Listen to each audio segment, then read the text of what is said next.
Николай Димитрогла является соавтором книги «История Камрата», вышедшая тиражом в 500 экземпляров. Сегодня, 15 мая, состоялась презентация его собственной книги, которая называется «Страницы моей памяти». В этой книге автор решил рассказать о своей жизни и о своей родословной. Я вот начал, где-то 5 месяцев назад, собрал материалы, архивов с Кишинева. И начал, там документы есть, которые под печатью 1759 года. Там исторические данные. И вот это я начал, а что я начал, это потому что я хотел узнать, откуда корни начались именно нашей фамилии, да еще и Гагауза.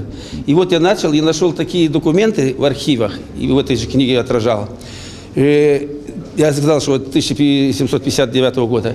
И тут же нашел своих прадедов. По словам директора Бешалминского историко-краеведческого музея Людмилы Карачебан, эта книга – исторически ценный документ, которым могут воспользоваться и музеографы, и историки, и студенты. Очень приятно, что наконец-то у нас получилось вот среди нашего народа раскрепощение, что человек может на суд читателей выставить свою судьбу, судьбу своих близких. Это просто здорово, это замечательно.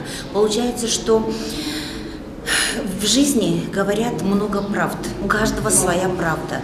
И конкретно я книжку еще не просмотрела, но то, что есть архивный материал, то, что есть свой взгляд на события, на исторические события. Это очень важно. Тираж этого издания составил 350 книг. Спонсором печати этой книги стал сын Николая Петровича Илья Николаевич Димитрогла, который по достоинству ценит труды и старания своего отца. Я очень рад и благодарен ему, что он все-таки нашел в себе силы и нашел наших родственников, которые